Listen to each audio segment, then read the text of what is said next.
welcome to Liz Bookis podcast. Thank you so much for being here. Thanks for having me. Please share your name and what type of cuentista that you identify as. My name is Luis Jaramillo, and I'm going to say I'm a novelist. We like to ask our guests, when did you realize that language has power? Can you tell us that story? Well, I think when I first was learning how to read, I was very fixated on it, and I was just really upset that I couldn't read. Mm-hmm. And the first book I ever read myself was called Jim Wins, about baseball. Mm-hmm. I hate baseball, but it had to do, well, who knows what the book was about, but I just remember like looking at the words and being so upset that I couldn't figure them out myself. And how old were you? Or what grade were you? I was young. I think I was like 4 years old or something. Yeah. There is this very famous Spanish dicho that goes, Dime con quién andas y te diré quién eres. Help us understand who you are by telling us who your people are. So my people are, well, here's another story. So when I was born, my dad's from El Paso, Texas, mm-hmm. and my mom grew up in Washington State, and she doesn't look like my dad at all. Mm-hmm. When I was born, this woman who took care of me sometimes said that I was born, she said it in Spanish, to not offend anybody, mm-hmm. because I look just like my parents, like mixed up. Like a perfect mix of perfect mix of both of them. Mm-hmm. Which I think was like kind of like in some ways a curse, like always trying to like who am I, and like who am I trying to please? Mm-hmm.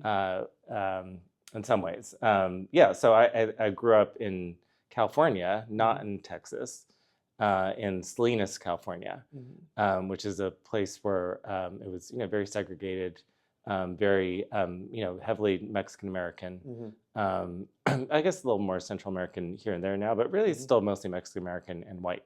Mm-hmm. And very conservative white. Mm-hmm. So my people growing up were all the people that my parents worked with. My dad was a lawyer for farm workers, mm-hmm. And my mom taught ESL. And so I grew up with lawyers and teachers and people sort of like in the civil rights fight, nice, I guess. Yeah. And then also like kids of farmers and kids mm-hmm. of farm workers, mm-hmm. and this interesting mix of different classes and different kinds of ethnicities. What a unique experience. It's so beautiful to be able to like have that community and help that shape like who you are and like your writing too. Yeah, definitely. We like to ask our guests, what is one of your favorite lines or sentences that you wrote?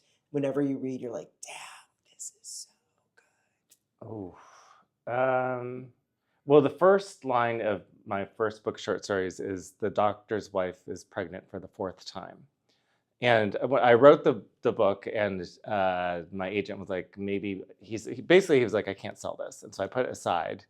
And then my grandmother died. I was writing about her, sort of, it's fiction, nonfiction, inspired by. And so I went back to look at the book, and that line just sort of snapped everything into place for the whole book, and like made me think, oh right, this is what this book is about. Like, what's the expectation for this book? Mm-hmm. Oh, there's this 4th child. What's this 4th child going to do to this family? Oh, I mean, like that sentence, like it just packs the entire like what this book is about, but also like the foreshadowing of like who are these people, right? Yeah. Just like no, that's beautiful. Thank you. Awesome. Hey, Luis. Hi. Now we're going to transition to Las Rapaditas. 4 quick questions. Just answer with the first thing that pops into your head. Also, I hate baseball too. I did want to share that. Thinking back, what was the first book that got you in your feelings? I think it probably has to be like a Beverly Cleary book. What's the weirdest thing that you've Googled for the sake of research while writing? Ooh, stuff about teeth. And then, What is your favorite word? It can be Spanish, English, or Spanglish, or any other language. Yeah, agua. What is one of your hot takes, unpopular opinions? Popular opinions? Ooh. Unpopular opinions. Unpopular? Yeah. What's my unpopular opinion? Yeah. I don't like rice. I don't care about rice. I know. I love beans. But rice, I don't know. Well, those are your 4 quick questions. 2 other quick questions. Yeah. What are you currently reading? I am currently reading, we got to come back to that one. Okay. What I'm currently reading, honestly, is student work. I teach, That's good. I'm teaching a novel workshop, and so I get everyone turns something in every week, and then we have workshop pieces. So I'm currently reading a lot of student stuff. Some of it is really good. Nice. Any plugs for upcoming projects you are working on? And where can folks find more of you? I have a book, The Witches of El Paso, coming out in October 8th.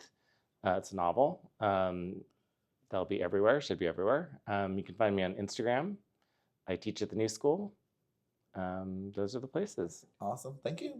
All right. If you thought we weren't going to come back to this Rapaditas and ask follow-up questions, you are wrong. Why do you hate rice? Please tell us why. I think I don't like anything that is just, I mean, Mexican rice is different, obviously, but like just plain old white rice is to me just like, why bother? Like you could like eat something that has like texture and flavor. Okay. That's Okay. And then what was the thing that you Googled on teeth? Well, I have And this whole why? crazy thing about teeth in the novel. At one point, there is magic in the novel. It's about witches, actual witches. Then there's other sort of non-witchy stuff too. But there's one scene in the novel where somebody coughs up a coyote's tooth. And so I wrote this scene. It sort of like just came to me. And so then I was like kind of tracking this tooth throughout the book. And then at one point, the main character loses a tooth. Anyhow, I was writing this stuff, and then I started to have all these teeth issues, and so I've like cracked 3 teeth and had to have them removed over the past 4 years. So I feel like You wrote it into I existence. think I did, unfortunately. Oh my God. Yeah. So at one point, I was Googling, can you have a missing tooth replaced in 1 day? Just out of curiosity, and then guess who had to actually? Yeah, maybe you're a witch too. Oh my God, can you write a book where Sergio and I make $1 million? Sure. No, I know. I need to be doing some white magic here. So like, hey, Let's do that right now. Yeah. Live with and then also like, this is the very first year that the Latinx Storyteller Conference is happening. There's a lot of stuff going on, a lot of great writers and creators and storytellers here. What has been one of the most like surprising or interactions that you've had that brought you joy while being here? Well, I was at the keynote talk last night, and I just love the way that people. Well, I mean, I think I was talking about this a team bit before, but being Latinx, Latina, whatever you want to say, it's very intersectional. There's no just like one way of doing it, because there can't be. There are too many versions of us. And so it was really great to hear these memoirs talking about how that's an issue for everybody. Like one time I was, doesn't really matter the circumstances, but this guy from Chile was starting to speak Spanish to me, and my Spanish is not great. And so I just like said whatever in response to him, and he was like, "Oh, you're a fake Latino," because my Spanish wasn't perfect. And I was so mad at him, Yeah. This white Chilean. No, it's true. I also think like no one has that power over you, right? Like to determine who you are, how you identify. I spent 2 years in Mexico during the pandemic, and my Mexican friends would always call me gringa. They're like, you're a gringa because you're from the U.S., which I get too, but I was like, no, I am 100% Mexican. Like no one can tell me that I'm not, because in the U.S., like no one would ever call me gringa. That's ridiculous, but yeah, I get it. We have one final question for you. Sergio and I think you might appreciate this, we are on a mission to change our relationship with death and the inevitable. So we like to ask our guests the following question. It's not meant to be morbid, but you can go that way if you want to. But let's say you're tasked with writing your final literary piece of work, and it so happens to be your obituary. Can you read for us what that opening line says? I don't know. Luis Jaramillo didn't sit still. Or like Luis Jaramillo sailed to every continent in the world. Let's do that one. Perfect. Thank you. Thank you so much.